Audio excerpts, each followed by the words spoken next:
కాదు ఆచార్య దేవా. ఏమంటివి జాతి నెపమన సోత శుద్ధిని కింద నిలువ అర్హత లేదందువా. ఎంత మాట. ఇది క్షాత్ర పరీక్షయే గాని క్షత్రియ పరీక్ష కాదే. కాకూడదు, ఇది కుల పరీక్షయే అందువా. నీ తండ్రి భరద్వాజుని సంభవం ఎట్టిది. అతి దుముక్షాకరమైన నీ సంభవం ఎట్టిది. కుండలో పుట్టిదివి కదయ్యా, నీదే కులము.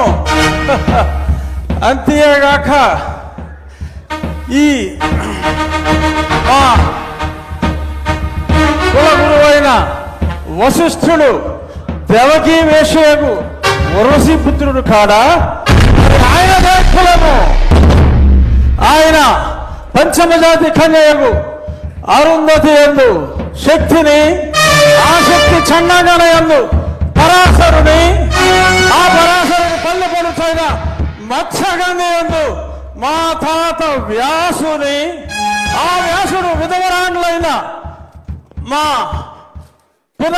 పితామహి అంబికతో, నా తండ్రిని పితామహి అంబాలికతో, నా పినతండ్రి పాండురాజును, మా ఇంటి దాసితో ధర్మ నిర్మాణ సరుడని మీ అందరితో కీర్తించబడుతున్న ఈ విదురదేవుని కనలేదా?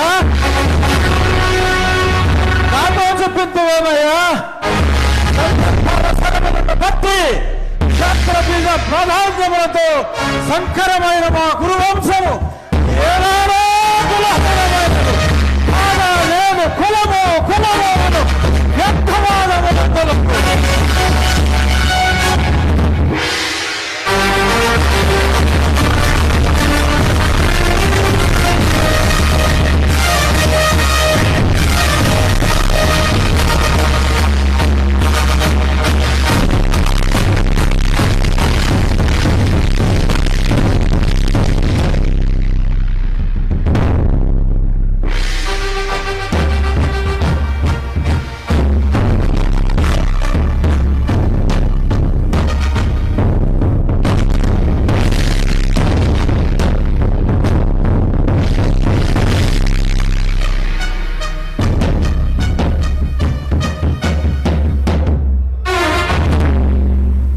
తెలుగుదనాన్ని అద్భుతమైనటువంటి డైలాగుల్లో దుర్యోధనుడి పాత్రలో ఏకపాత్రాభినయం చేసినటువంటి మన శాసనసభ ఉపసభాపతి ఆర్ఆర్ఆర్ శ్రీ కె రఘురామకృష్ణరాజు గారికి ఒక్కసారి గట్టిగా కర్తవ్య ధ్వనిలో అందిద్దాం.